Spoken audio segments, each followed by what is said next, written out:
Peace to the kings and queens. This is your brother Tim Gray here from the Melanated Medicine podcast. I want to welcome you back. This is a health and wellness podcast through a BIPOC lens. So what I want you to do is realize that I got my little brother, my little big brother, my homie, my man, my mellow, Mr. Scott Burnhard is in the building. Let's give this brother a round of applause, please. Let's give him a round of applause. Yeah, man. We're going to give him a round of applause. Thank you for the studio audience. Okay. All right, so we're going to get right into it, man. Yes, sir. We have been friends for over a decade. Yeah. Right? I've watched you go from a person who was super quiet in the corner, just wanted to get his reps in on the bar, to now you're leading retreats in Jamaica. Yeah. How do we get here? Tell our people who the brother is. Peace, world. My name is Scott Burnhard. Yes, I'm Jamaican, but I was raised in the Bronx, and I'm a health and wellness coach. I am, of course, a retreat host. I am a host of different events. No. Okay. All right. I do not do the downplay of my guests on this thing because these are magnificent human beings. Yes, sir. I'm going to give you one place that he's hosting right now, okay? Because I was there, and I did not know he was the host of this said thing that I was at, okay? So a couple years ago, my friend and I, DJ Just, we had a business, and we were selling vegan chopped cheese. We created the vegan chopped cheese, right? And it was called Hall and Bodega. So we were at this beautiful event, and we had a line because people had never had a vegan chopped cheese, right? And I was like, all right, cool. Tim, are you vegan? No, but I eat more plants than I do meat. So yeah. And all of a sudden, out of nowhere, I can hear this voice that sounded very, very familiar to me. And you know, you hear something and you just kind of pause everything. You just look up. I'm like, why does that sound like Scott? The place that I was at, ladies and gentlemen, was Vegandale. There's 20,000 New Yorkers jumping up with the energy god. And I'm like, that's my little brother, yo. It was so now, because I've said the Vegandale part, tell them that you're the host of all of them. Yes, I've been hosting Vegandale successfully. Yeah. All right. Well, stop that. We're not going to be kind about the things that God has blessed us with. Now tell the people more. Yeah, absolutely. Wheel up. So, yeah, I've been hosting Vegandale for 3 years running. So yes, far, sir. I host all of them from London to New York, Chicago, LA, Dallas. Yeah, a little further north, Toronto. Yeah. Toronto. So I've been doing that for 3 years, and it's been a blessing to, bless that platform with my energy and to host it successfully. So yeah. I'm going to have a moment of selfishness. Okay. You and I share something that's very similar. Okay. And it's very touching. And this is the part where the mood music would change the conversation. Okay. So both of us are lovers of our mother. You were able to share that stage. Yep. With your mom. Yes. Your mother got to see you be everything that she prayed that you would be. From the days of being outside of eating fried chicken and drinking Hennessy to her son standing on a stage completely healthy. Yeah.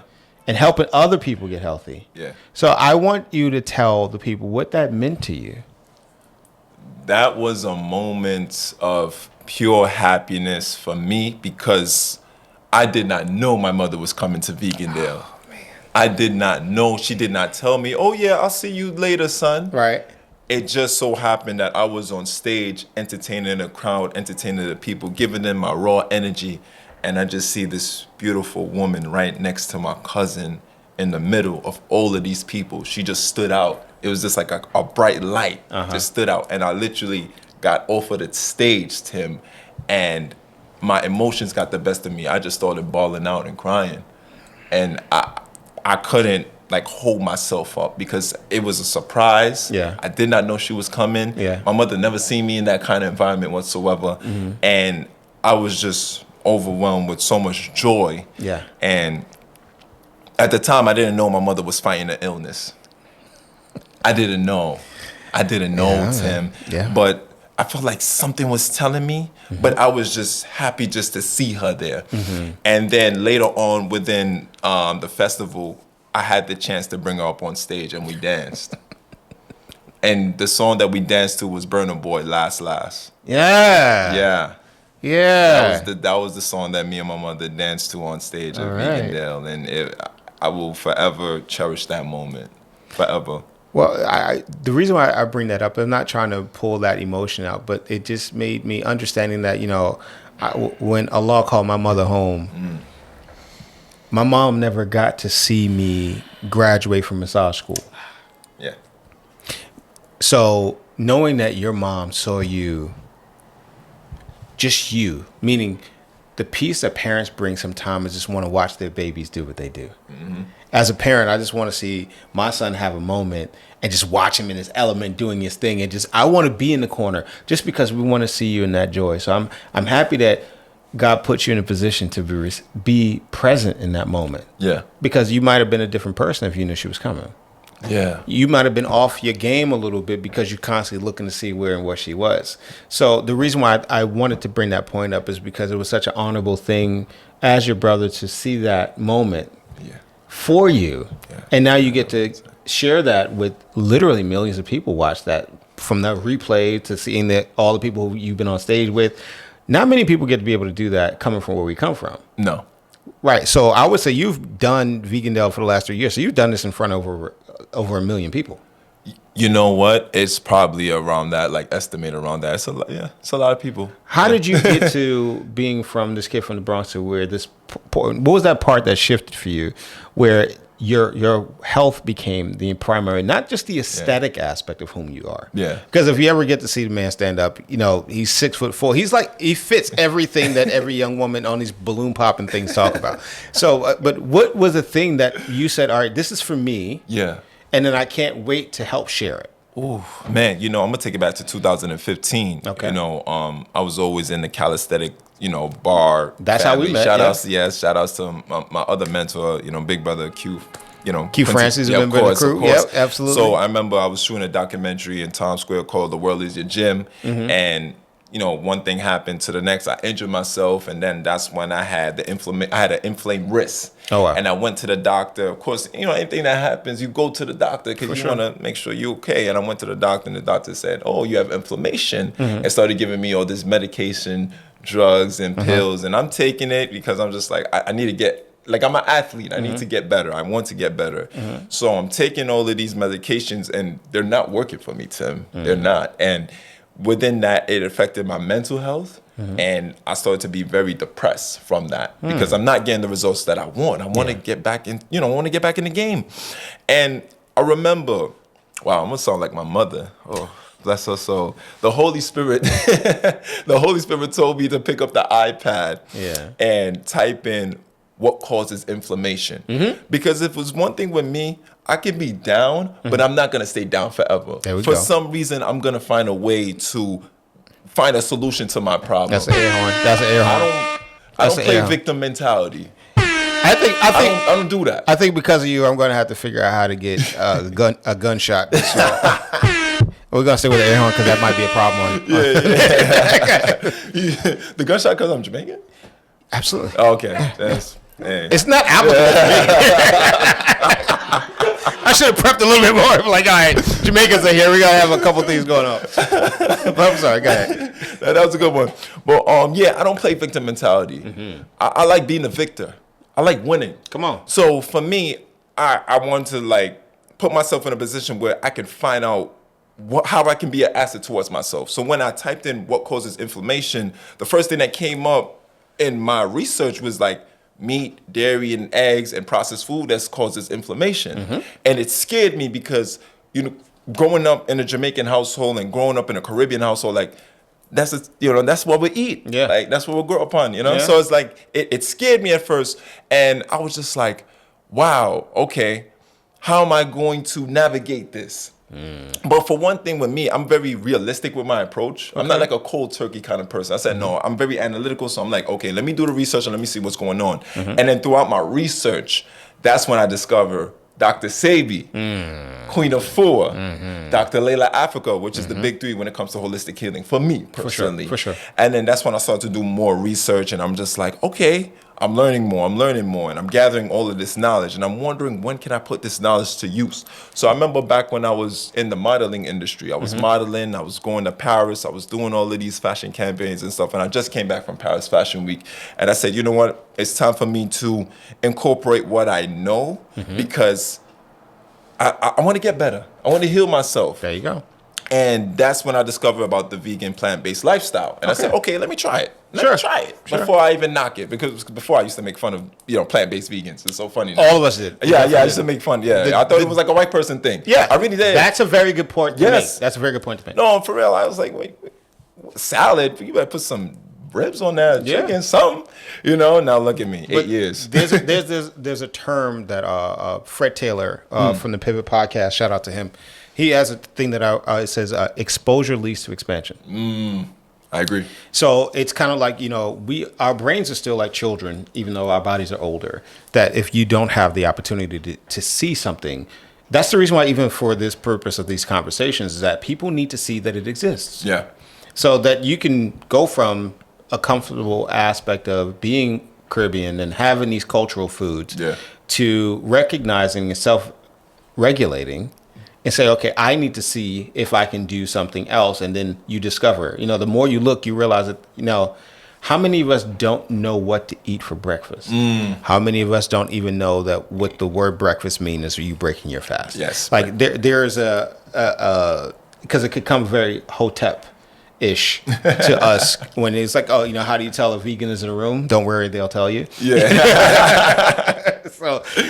So I like hearing this part of the conversation, because I don't think that we give ourselves enough time to digest information without trying to make a snap decision. So I'm happy that you mentioned that you took some time within this process of learning things, then to figure out how you're going to apply it. Yeah. So when you got back from Paris and you started to get into this, what was some of the things that you started to first change in your diet? Yeah, so like instead of like eating chicken or turkey, I went more to like legumes, lentils, chickpeas, black beans, mung beans, all the beans you could think of, all the lentils you could think of.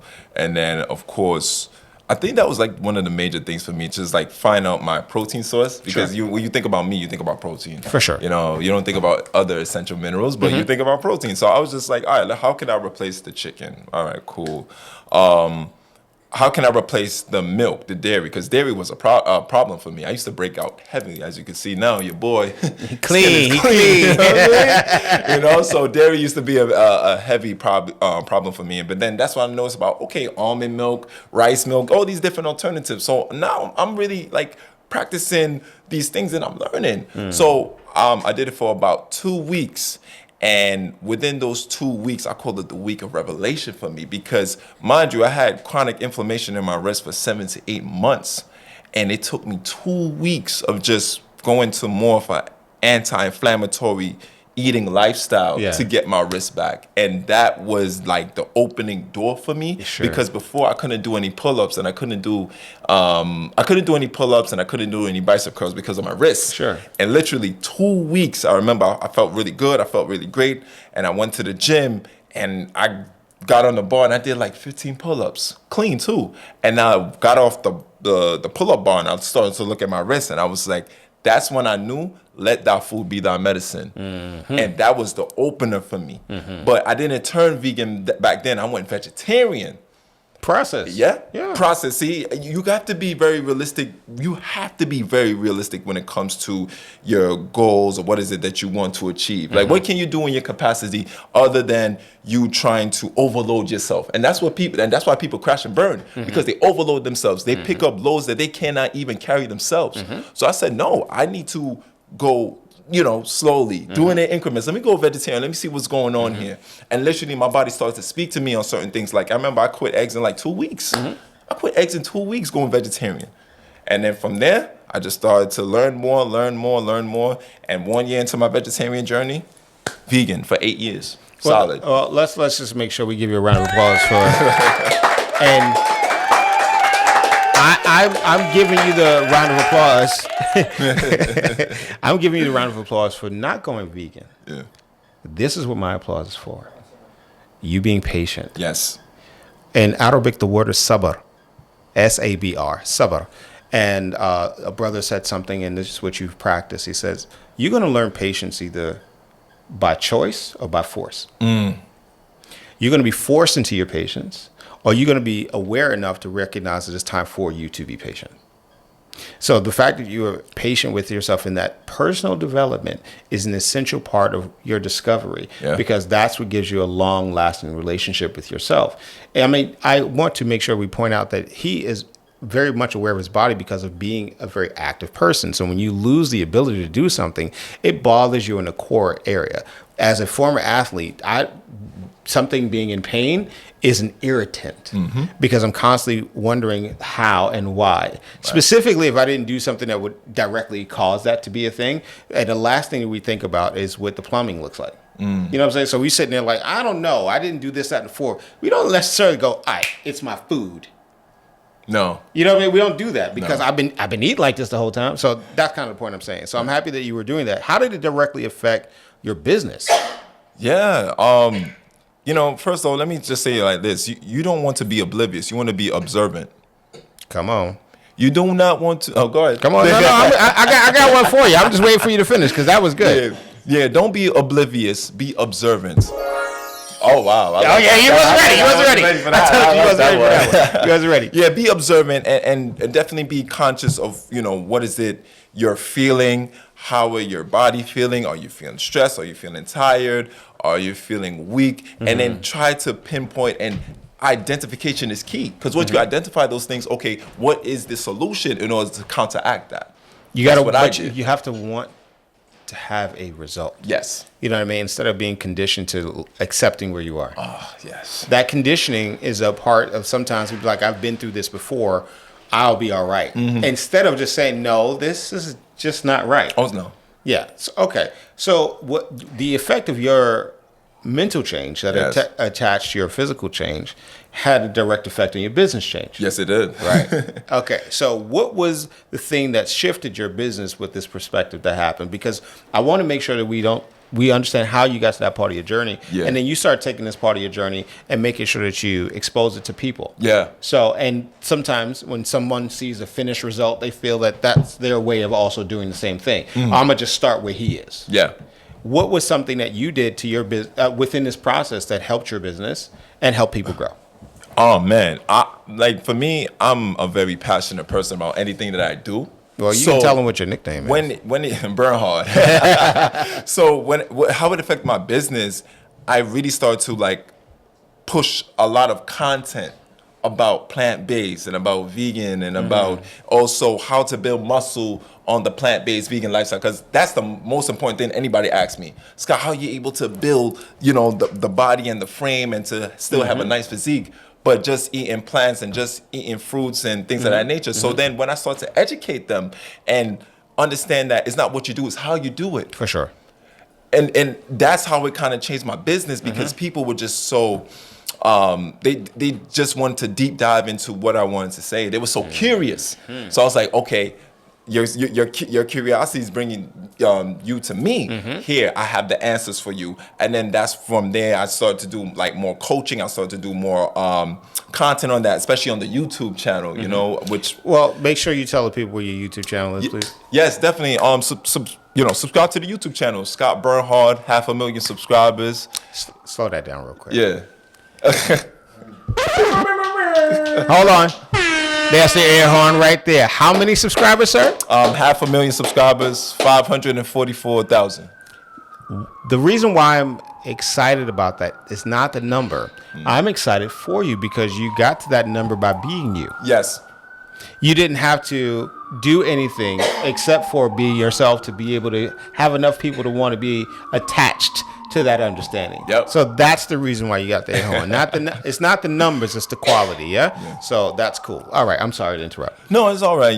For me, I would never compromise myself or to be like someone else, because comparison is a thief of joy. Yeah, and everybody else is taken. Exactly, pretty much. What you see, as far as content-wise for me, that's Scott Burnhard in its essence. You're not going to get nobody else than just me, my raw essence and who I am as a person. But yeah, like I said before, more business opportunities started to open up because, first of all, my physique, it stood out because when I told people like, oh, I'm plant-based vegan, oh my God, I can't believe how, what is it you're doing? And also my level of education and knowledge, I did not want to just, I want to expand. Like anything I'm passionate about, I want to expand. I don't want to be oblivious. I want to expand more. I want to immerse myself into it. So the educational part of it, now I started talking more about like holistic herbs, and I started talking about like holistic remedies and things that people can do to better their life and longevity. And like that's how my business literally grew. Well, that's something that we're very adamant about here, about realizing that even if you see the shirt behind you, it says that some of us are dirt and some of us are soil. And the whole premise about it is that nothing can grow in dirt. Only things nurture and grow in soil. And sometimes we can not realize how beneficial that mindset change can benefit every single thing that's surrounding you, because we are going to go past the aesthetic of what we look like and actually what do we feel, then what are we giving to other people. And still staying in a humility specific space of not being experts is just what worked for me. Right. You know what I mean? So being very clear about what works for you, the person, is an important aspect of the growth part as well. Okay. What's something that you have coming up that we don't know about? Because he has direct association to one of our other guests that's on the pod, and that's Hurricane. Yes. All right. Shout out to my brother. It's one of the coolest things that I called you guys several years in a row. I was like, yo, I need another feature. You know what I'm saying? We had everything going with the Sweat Party, and I needed another feature. And then one day, I got called, hey, Tim, can you come teach a fitness class and stuff like that? And I was like, oh, I can't teach the class, host the class, and DJ the class. So I called my brothers, all right? I did not know what they were going to do. I was like, all right, I got these two young, beautiful black men that's going to come up here and just do something for you guys. He said, all right, we're going to do Afrobeat Burnout. And then only thing I heard was, hey, Tim, put the soca up, 128 BPMs. I said, what else? He said, just keep it there. As long as you pay with everything and keep it at that point. I was like, all right, I'm DJing this party, okay? And I just got these two dudes, and I want you to understand, I want to give you guys a visual. Okay, so I'm 6 feet tall, all right? Scott, how tall are you? 6'3". He's 6'3". Yes. Hurricane got to be like 6'1", 6'2", yeah. right? And their shirts just came off. And all the women in the room just go, oh. It was a collective, well, I'll stay for class. I'll see how this is. And I'm sitting there like, man, put your shirt on. But everybody in that room, when these two beautiful men, and I'm just not saying it for beautiful, I'm talking about heart, started, the joy that came out of them just to help people dance and move and shake. And then people were surprised that you guys, at the size and height that you are, could dance to that degree. And to this person, this reason why we call him the energy god, okay? Now, Hurricane is talking to the people, telling them what to do. And this is the step we're going to do. We're going to do this. And you're going to do this. Now, he's 240 pounds of muscle, so people kind of like, oh, that's different. And then Scott says, excuse me, jumps off the stage. I'm talking about, can you imagine a 6'3", happy, I mean just alive, happy person jumps off full, and you could see the lady's face go, oh, wow, what's happening? When he landed, he then started to lead the entire room into a dance, the entire room into joy, the entire room into happiness, to the fact that they did the one thing that is most important. They forgot that they were working out. Wow. Yeah. And I'm sitting there behind the DJ booth like, I'm a genius. Yep. I didn't even know what I was doing, but I did it. I did it. And yep. So I want them to understand that when you guys get on stage, man, you're actually, I've never seen this for other people who have been fitness trainers and instructors. You guys are having so much fun. Yes. There's no yelling.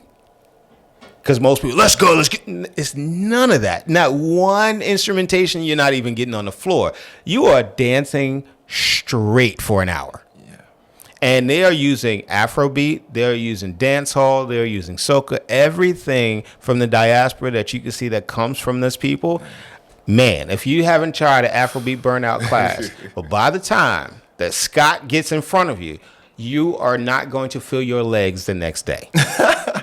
And I'm saying this as a person who's just standing behind the booth like, nope, I'm not going to go. Tell them about why you're doing that and how it led you to what you're doing now with the retreats. Wow. Oh, man. Shout out to my brother Hurricane GH. You know, Afrobeat Burnout, man, it's literally a combination of the African diaspora and also the Caribbean diaspora, where Hurricane represents the African. He's from Ghana. I represent the Caribbean. I'm from Jamaica. And you put us two together, and it's like, it is a workout party. Listen, it ain't a workout.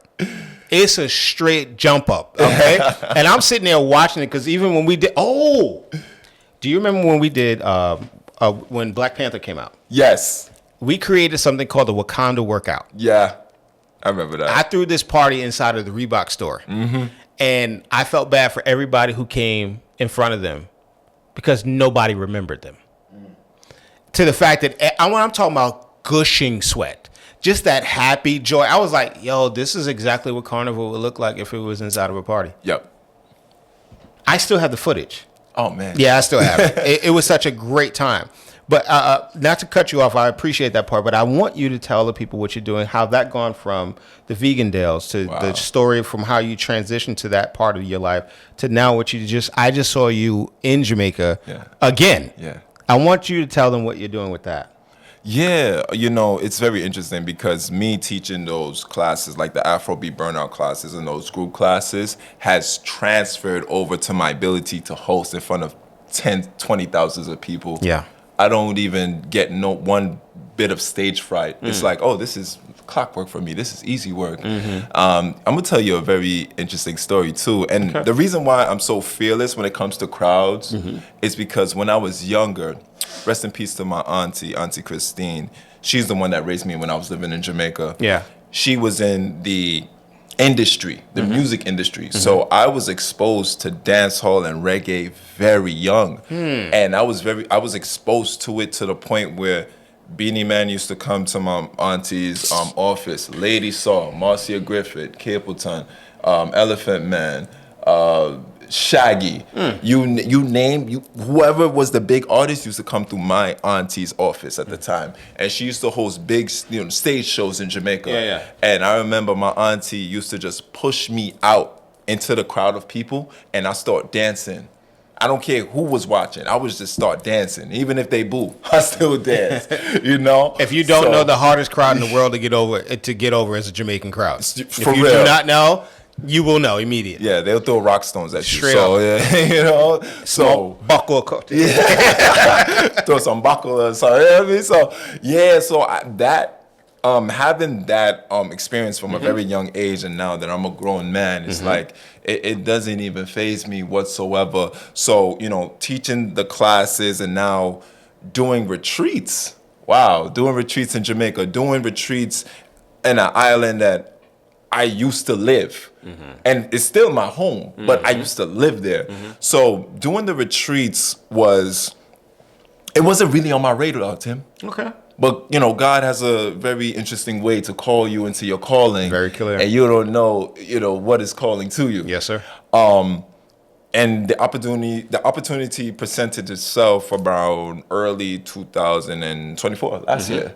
And then there was like, I'm really good friends with the people at the retreat space. And he was like, Scott, you should host a retreat here. And I'm like, me? Like, what? Shaggy? Me? You know what I'm saying? And one thing I've learned is like, there will be doubts and fears, but how do you deal with that? How do you transmute that energy of that doubt and fear into your work ethic and into what is it that you're trying to achieve? Yes, sir. So I was doubtful and I was fearful at the time, like, oh man, I don't know if anybody's gonna show up, and who, I don't even know where to start. But then God started to reveal certain things to me, like all of a sudden I had a web developer. That was huge for me. I had a website, and then from there when I had the website, like, God was starting to reveal certain things to me, like how I should create the content to market the retreat, and how can I get people to come to the retreat. So it started around last year, January. That's when I started marketing. Yeah. And I'm like, okay, I'm doing a retreat August 9th to the 12th. But it's so interesting, Tim, because during January to probably June, I wasn't really marketing like that because the fear and the doubt was like getting at me. It wasn't until I came back from Costa Rica. I came back from Costa Rica from being a facilitator for a retreat out there. So it wasn't my retreat. I was a facilitator out there. I had an opportunity. And then for me, with my analytical self, I started to observe and not be oblivious. Exposure leads to expansion. I'm learning about, where I'm supposed to create the group chats for people, how I'm supposed to structure this, how I'm supposed to structure that and everything. And I took it back, and I remember, oh man, my mother, which was my biggest supporter, always used to inquire, Scott, did the retreat sell out yet? So, mommy, I'm starting giving her the runaround. I remember when I came back from Costa Rica and I had a conversation with her. Yeah. And she literally said, son, trust in the Lord and just post it. Just post it. Just continue to promote it. Yeah. And Tim, I posted this one video about my business partner, Shaniqua Samuels. She's a master herbalist at the retreat. And she was talking about this herb called dog blood. Yeah. She was talking about this herb called dog blood, which is really great for women, women's health, for women that have PCOS or have infertileness. It's a super powerful herb for women's health. I posted it on my Instagram. I edited it, posted it on my Instagram. Tim, the thing went crazy viral to the point that I sold out the retreat in less than 2 weeks.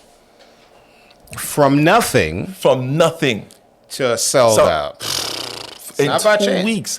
But are we not going to forget that you listen to your mama? Oh, yes, absolutely. Shout out to Mama Love. I love you and I miss you. But, her instilling that wisdom and instilling that encouragement in me when I was clouded. I was in doubt. Yeah. But the fact that she told me, trust in the Lord and keep on posting and keep on pushing it. Tim, I sold out in 2 weeks in June. My retreat was in August. Okay, but since that time, how many retreats have you done since that one? So my first retreat was August 9th to the 12th in Jamaica. Yeah. The third one was in September. So it's so funny enough, I sold out the first one, but then I had so much confidence in me, and I told to my business partner, he's like, you should do another one. And I'm like, okay, let's try to do another one, because it was just so much. It was like a crazy buildup. It was a crazy energy was there. The energy was there. Okay. So I said, all right, I'm gonna do one on September 20th to the 23rd. Sold out both of them last year. But then I took a break because, of course, I had to bury my mother. Yeah. Because my mother transitioned after I came back from my first retreat. My mother was supposed to be at my first retreat in August. And ever since then, last month, January, the New Year, New Me retreat in Jamaica. What was that? January 10th to the 13th.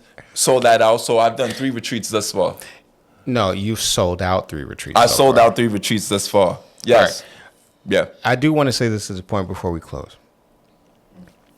The importance of having an elder is sometimes just to give us the proper rudder for the direction that we're trying to go in. Kudos to you for listening and also developing a relationship with your mother that a lot of us don't have. Yeah. And we have to honor our mothers regardless of however, because we'll never have another one. So kudos and shout out to your mom. May Allah be pleased with her and give her peace in the grave. Yes. Shout out to my mom. May Allah be pleased with her and give her peace in the grave. Yes. And inshallah, when we meet them in Jannah in heaven, we can all party with them together, inshallah. Yes. So I wanted to say thank you for showing up for yourself, champ. That's what you did. You listened, you followed the instructions, and you're reaping the benefits. Continue that part. Stay grateful, and you will be able to have more of an impact of the things that you don't see that is happening because you set this one up. Thank you, Tim. That's what I see. So I'm saying this as a sense of pride as your brother. Yeah. I don't care about your $500,000. It's still retarded. But sorry, astaghfirullah. I don't mean to say that. And I don't want to be insensitive to anyone. But this is just an amazing thing by being yourself. Yeah. Going through those journeys has gotten you here just to set you up for what you're about to do. Yeah. So I'm thankful that you connected with Hurricane, that you guys have that thing going. I'm excited to see what you're about to do with whatever the book, the film, the movie, those things that are probably, I have no idea, by the way. I'm just expecting those things to happen. And I want to thank you for coming on this pod, man. I wanted you to make sure you know that you're coming back. Yes, I am. After the next retreat, so we can hear about what's going on. The next retreat is going to be a special one because why? This is the Burnhard birthday retreat. I'm celebrating my birthday in Jamaica next month, March 21st to the 25th. And I'm inviting, people to come and celebrate with me. You can look right at that camera and say that. Yes, so the next retreat will be March 21st to the 25th, the Burnhard birthday retreat, which I'm celebrating my Earth Strong, which means birthday. But I'm celebrating my Earth Strong, and I'm inviting people to come with me to experience Jamaica like they never experienced it before. Come eat the freshest of fruit. Come just immerse yourself in the yourself in the island, and learn about the agriculture, learn about the herbs, learn about just the island itself, and be surrounded by nature. So that's what the next retreat, man. Well, the whole thing is that the island itself will be buzzing because that's right after Carnival too. Oh, so no, it's before because Trinidad Carnival, right? Trinidad, Jamaica Carnival is in April. So set you up. Yeah. Okay. Once again, thank you guys for being my brother. Thank you for being here. Appreciate you. Honor. Looking forward to the future, man. Peace to the kings and queens. See y'all in the next episode. All right.